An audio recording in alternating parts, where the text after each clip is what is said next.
Hi, hello, welcome to another episode of Man with a Mentor. I am the man, your host, Matthew Barnard, and you may be wondering what a show called Man with a Mentor is about. And it's about me talking to people who have a passion to want to do something with their career, and they just keep going for it until they achieve the success they desire. And today I have a great guest, and her name is Chanelle Hobbs. Hi, yes, thank you for having me. Oh, you're welcome. I'm going to read something about you now. And it's Chanelle Hobbs is the owner of Sweet Sides Creations, a growing bakery in Fairborn, Ohio, and now featured at Blue Sky Coffee.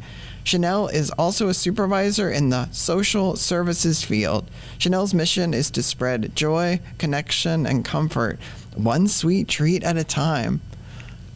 I like that. It's just, I feel like people bond over yummy pastry. Yes.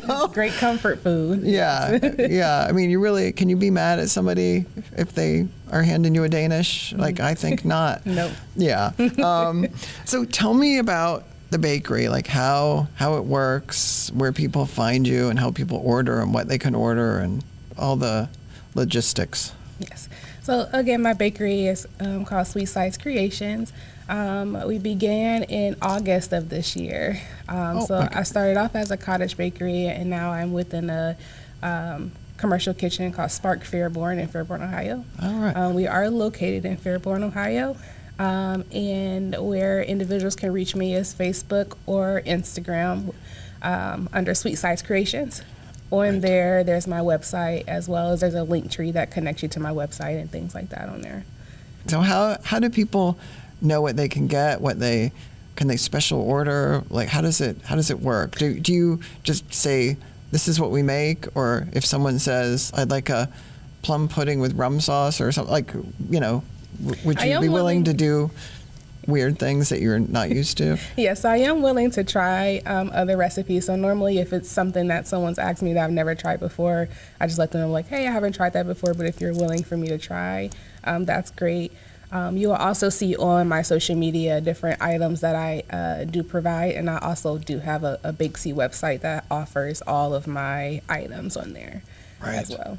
Right. I want to mention between us are cupcakes, and you actually spelled the name Quinn, which is for my new baby niece who just was born like a couple of days ago. So these are for her, and I appreciate you making them, and they look delicious. Yeah, like I might eat the one that's for her.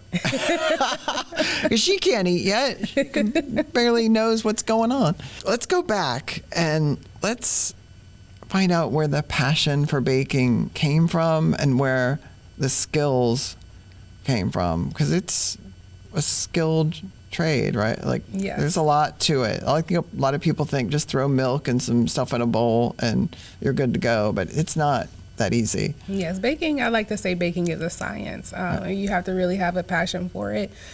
Growing up, my cousin and I, we were always in the kitchen with our grandmother, wherever we were, whether it was at church, whether it was at home, whether it was for an outing or an event, a family event, we were always in the kitchen with her. So that's where we learned how to cook and we learned how to bake and things that way.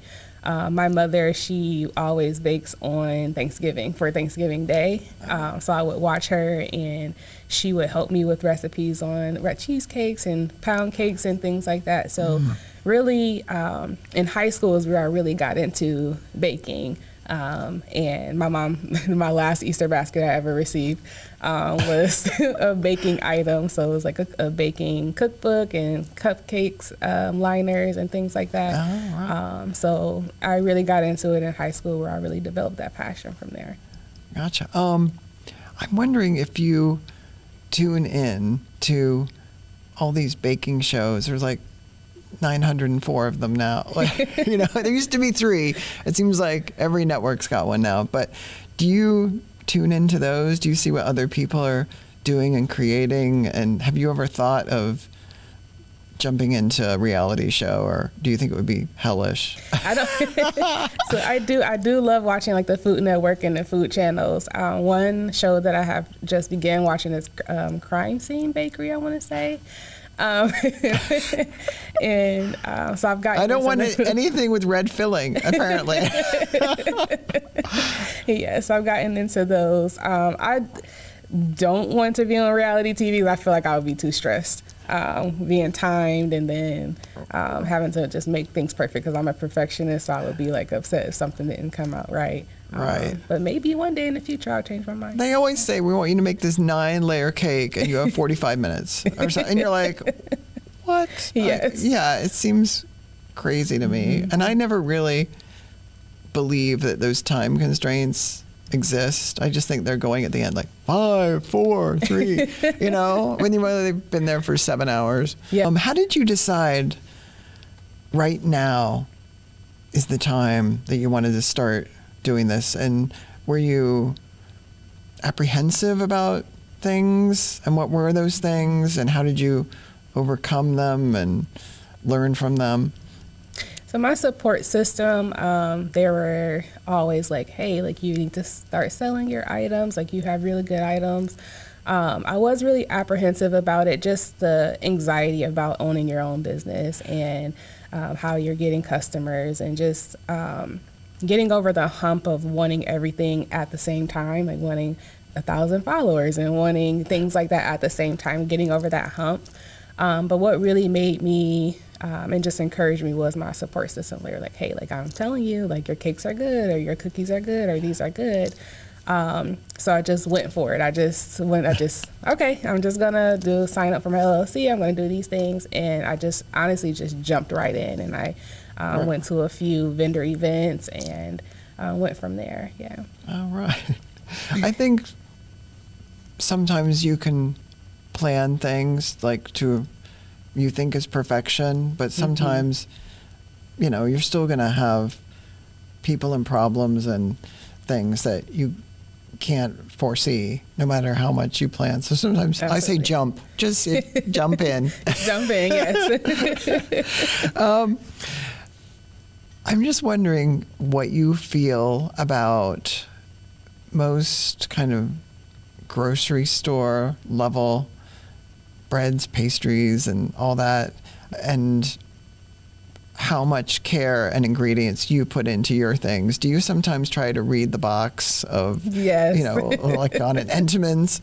I'm not getting an Entenmann sponsorship after this, but you know what I mean? Like some of those things can sit yes. on the shelf for 2 months or whatever, and you think, what is in this? You know, like, do you yes. prescribe that we should really not be putting those things in our food and just eating things that are fresh and don't have all those extra ingredients? Yes, I do recommend like having homemade items if you can, making it homemade items, because there are a lot of chemicals and things ingredients we don't even know what they are in there. So when you're making it homemade, you at least know what's in your food.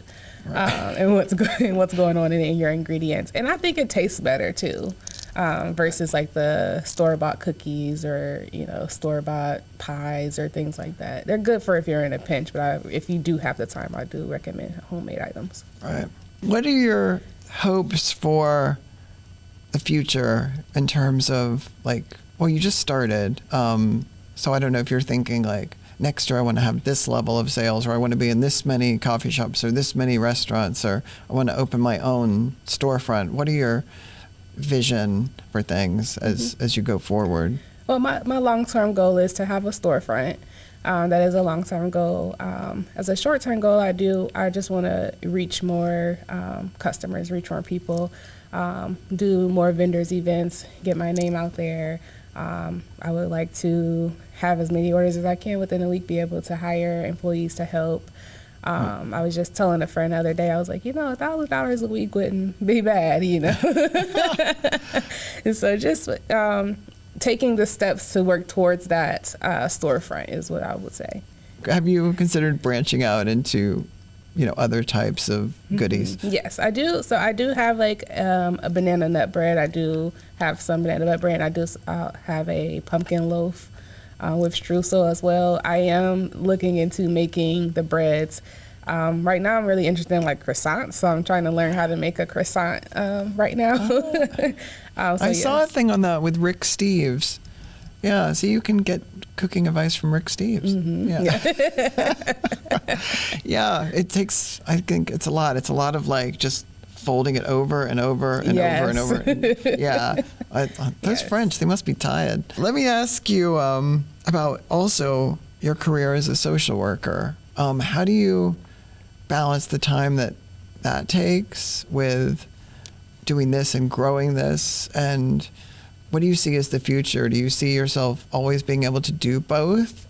Or do you think if this like takes off and flies that you might put the other to bed, or like what do you want to do? So that's a good question. Juggling a business and my career, it can be kind of stressful sometimes. Just depend like around the holiday season, because you get the holiday demand and things like that. I have been able to juggle so far. Right. I've been able to juggle being in my career and within my baking business. In the future, I do foresee, if I am pursuing the bakery full time, that I would do social work part time, like maybe like PRN, or I do have an interest in being like a adjunct professor and things like that. So just maybe doing that if I am doing the bakery full time. But I don't foresee me like just pushing my career to the back. No. But doing both, yes. I'm just wondering about social media, like how you work it, because it can be a tricky business. Are you like a maven at that, or are you learning, or is someone helping you? So I'm learning. Right now it is just me just running my social media, but I am learning like the times to post and how to engage more with customers and how to just have people more engaged within the post and things like that. So I am learning with that. It is a huge learning curve for me with the social media and juggling Facebook and Instagram. Do you want to tell all the places right now, like where people can find you? Yes. Yeah. You can find me on Instagram at sweet_sides creations, and you can also find me on Facebook at Sweet Sides Creations. Right. Okay. And then the website where people can order things are through those? Yes. It's a Bakesy link on my social media account. Gotcha. Or if you direct message me as well, I can always just send it to you that way as well. Gotcha. But it's a link tree on my social media accounts that gives you each link that I have. Right. Now let's talk about some of the titans of the industry, because I've been seeing their ads, like a Harry and David, that kind of thing, that do shipping of like fun, well-packaged treats, would that be something that you would consider if you could figure out a way to send cupcakes without them arriving like a mash of, Yes. I mean, those things are always like perfectly in place. So yes. Would that be something in the long term that you would consider trying to figure out? Yes, absolutely. I have a friend that's in Chicago, and she's like, you should practice shipping stuff to me. So I told her that we will get that started sometime soon so we can figure out how to ship and, the logistics for that and how to keep things cold and making sure that it gets there in one piece. Right. Right. I think Harry and David should be a little worried right now. Right. Yeah. Yeah, because you do like a buttered nut butter. Better toffee pretzels? Yeah. Yes. Yeah, those. Yeah, those would be good for shipping. Yes, right? Those would be good for shipping. Yeah. See? Matt needs 10%. 10% commission. Right. In terms of being a business owner, what was the most valuable or hard to learn lesson? Yes. One of them would be money management. So on how to manage your business versus your personal account. So making sure that you're not dipping into either one of them and making sure that you're having money aside for taxes and things like that. That was a big learning curve for me. Because I like to think I'm good with money, but when it came to the separate account for the business account and what goes into that, and that was a big learning curve for me.